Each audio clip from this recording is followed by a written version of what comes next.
Hi, and welcome to the Diversity and Inclusion Institute's virtual conference. I'm Regis Coccia. I'm president of Wordsmith Strategic Communications. I am an independent writer who has been working with business insurance for many years. I'm the former editor-in-chief of Business Insurance, and for the last several years have been working with the Diversity and Inclusion Institute to help create content and help them create resources for the diversity and inclusion community. So I'm delighted to share with you today some highlights from an exciting project that we're doing that we're calling the Playbook for the Insurance Industry. It's a diversity and inclusion playbook.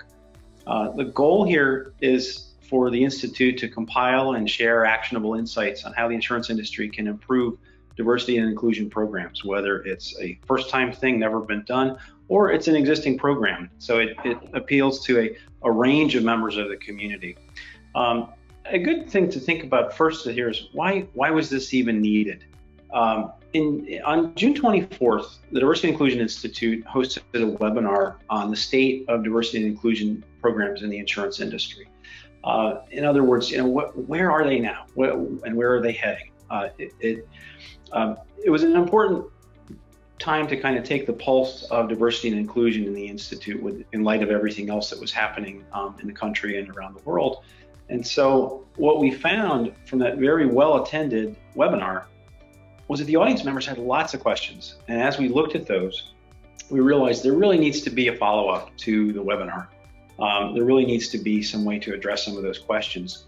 And a lot of the questions tended to fall into the categories of, how do we launch a diversity and inclusion program? My organization has never done one, but we really want to. It's a good time to do that. How do we get that started? How do we get that off the ground? How do we measure one? How do we measure the effectiveness of them? That's another question that a lot of attendees asked. What can we do to make these programs more effective? In some cases, attendees shared that they'd had a program for a few years, but it felt like it had sort of lost momentum or stalled or just wasn't really meeting the objectives that it was launched with. That's another thing to think about, which is how can you restart or revive or enhance a program that's already existed. Another thing was how to even start the conversation. How do we facilitate conversations within our organization about diversity and inclusion? So there was a lot of basic kind of questions around blocking and tackling for diversity and inclusion programs.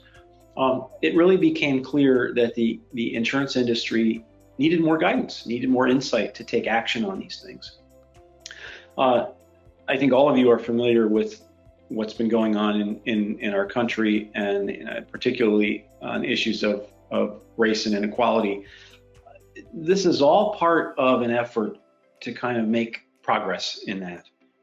You're going to hear much more about the increasing interest that there is in this topic and in diversity and inclusion from my colleague Andy Toe.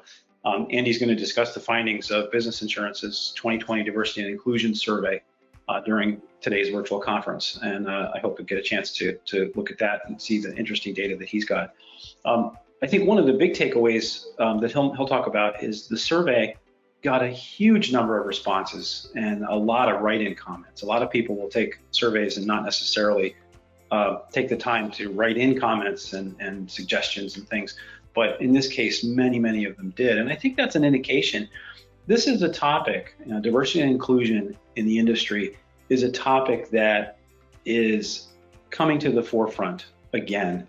And it's a great opportunity for organizations to do something, to take action, whether they've already established programs, or they want to take them to the next level toward embedding them in their cultures. It's a great opportunity and a great time to do that. And certainly there's been an outpouring of commitment from top leaders around the industry at this time. So the real goal behind the Diversity and Inclusion Playbook, and of course part of the mission of the Diversity and Inclusion Institute, is to help organizations take action. Turn the talk into actionable steps that are going to create lasting change. If this plays a role in that, then I feel like we'll have contributed something to the discussion and something to the effort to make the industry stronger. So I also wanted to mention the playbook is part of a range of resources for organizations that might have varying degrees of experience with diversity and inclusion. So the Institute acknowledges that there are some organizations in the industry, even among members of the Institute, that are further along in their journey. They have more experience with programs. They have more experience with cultural change in their organizations. And so for them, a playbook might seem a little too basic or too limited.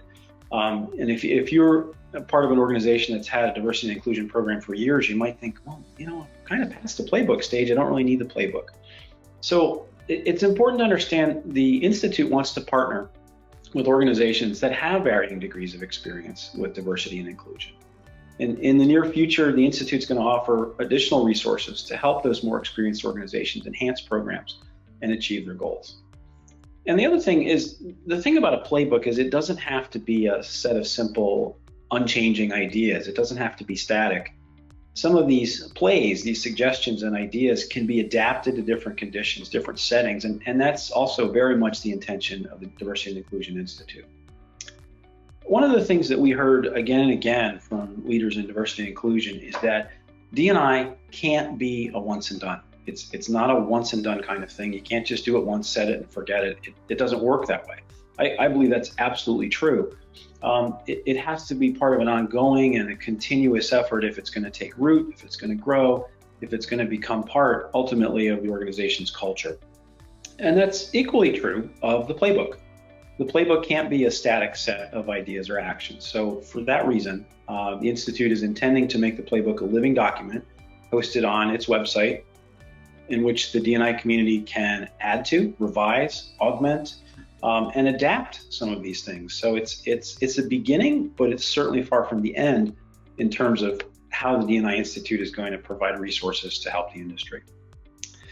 So if we try to put the playbook into context, and I think that's a really important point for organizations to remember. If you use a sports metaphor, and many of you might be familiar with that, whether you played junior varsity sports or you played informally or whatever. Drawing up plays in sports and competitive contests is very common. But a playbook, whether in sports or in employment, is a tool. It's not the entirety of the game. Good ideas, innovative actions that you have in the playbook can make you successful, but that doesn't happen without the broader context and setting of good coaching and participation of the entire team. If you only have a few members of the team that are understanding the plays and trying to execute the plays, that's not going to make the team successful. If you have a lack of coaching, if you have, okay, everybody's got the playbook, that's great. Okay, now we leave the locker room and go out into the field and try to execute what we've just read and memorized. That's not going to make it successful. Those things need to work together. The plays, the ideas, steps to take have to be taken together, and they have to be taken with good coaching. And so coaching can be kind of a metaphor here for nurturing and professional development, for mentorship, for sponsorship, those kinds of things. It's more than just a head coach with a hat and a whistle saying, okay, do this, stop, do this. It's much more than that. And so the playbook really is intended to be a tool. So for that reason, the Diversity and Inclusion Institute playbook for the insurance industry has to come with a warning. You can't consider it a one-size-fits-all solution. To make these ideas effective in your organization, you have to understand the dynamics of that organization, its culture, its values. Some of these ideas might be easier to implement or make more sense than others, and that's okay. It's okay. Every organization is different, and ultimately, that's the important point we have to remember here. Aren't differences the point of our focus on diversity and inclusion? It would be kind of silly and ironic if we tried to say, here's a set of ideas and they fit everybody. Those same ideas aren't going to work in every organizational setting, nor should they, but here's some things that might inspire additional thought, inspire additional ideas, and ways to adapt those for the unique qualities of your organization so that you can make them more effective. So I'd like to share with you a few of the highlights of the playbook. You'll be able to see the entire playbook as it exists currently on the diversity and inclusion website, but a few highlights that I think are worth pointing out. One of the things that we felt was an important component was to look at what are the key elements of a diversity and inclusion program. Over and over, we heard again from diversity and inclusion leaders, support from the top is critical. And it might be the most important element in building a successful program is you need the support and the commitment from your organization's senior leadership. Another point is dedicated leadership to diversity and inclusion. But if you think about the insurance industry, every line of business has dedicated leadership. They've got relevant skills, relevant experience to help keep the business on track, meet its objectives, and so on. Diversity and inclusion programs really have the same needs to have effective leaders. And that's something experts told us again and again. It won't work unless you have someone with the skill set to administer and lead the program. Accountability is another key element, and that's for programs to be successful, organizations really need to include diversity and inclusion in their corporate objectives and hold executives accountable for their performance, not just at the highest level in senior management in that tier, but also in the middle management, also down to the level of hiring managers deep in the organization. Having accountability and making it part of the corporate objectives is a way to embed diversity and inclusion in the organization. The question that many people asked after the June 24th webinar was how to get started, how to launch a diversity and inclusion program. And it can seem kind of daunting. How do you get started? A really important place to begin is having clarity on the terms. What is meant by diversity and inclusion? What does your organization mean by that? How does it define it? And a way to think about that is who's part of it. Is diversity and inclusion everybody, literally everyone in the organization, or is it mostly just women and people of color?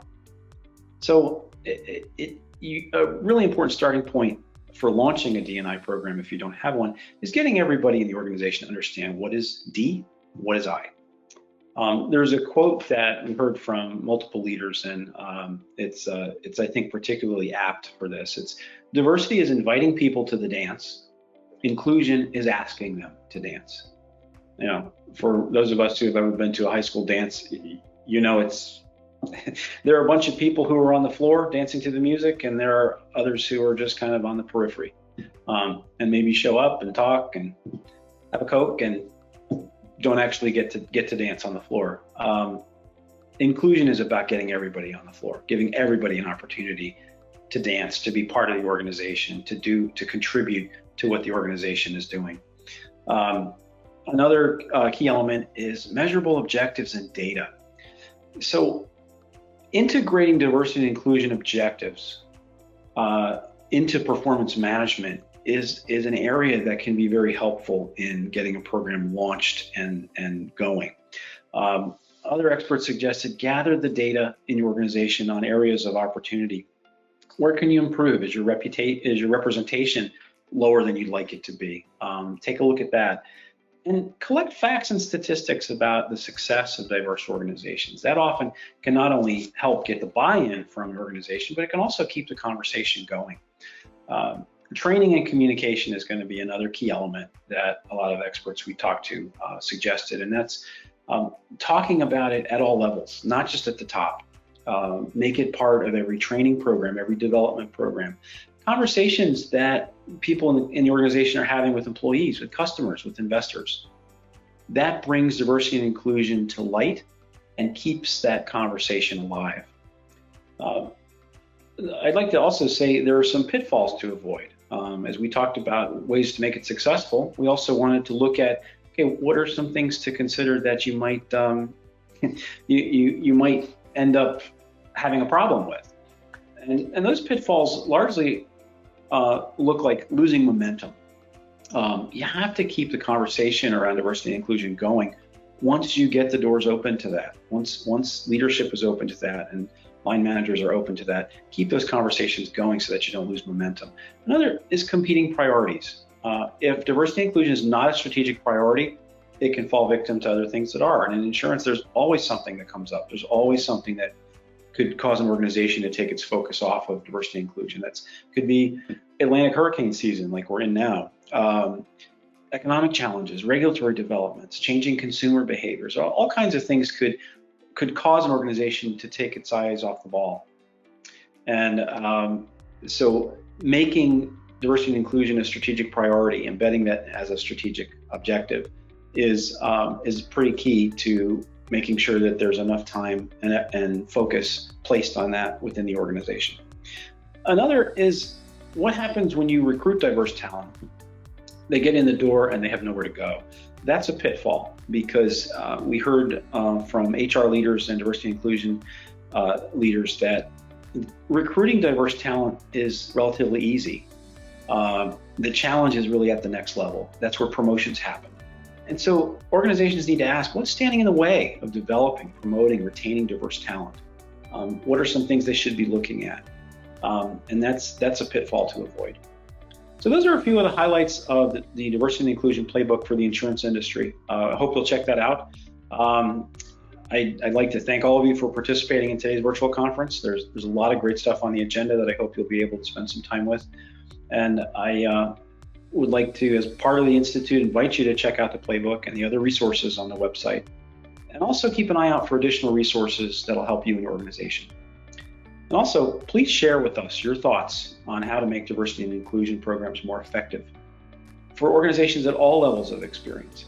This is a community where you've got people at different points in the journey, and we want to include all of them, certainly, in making the industry stronger. And these conversations we're eager to see continue. We're excited about the opportunity to learn from each other and help the insurance industry become even stronger. Thank you.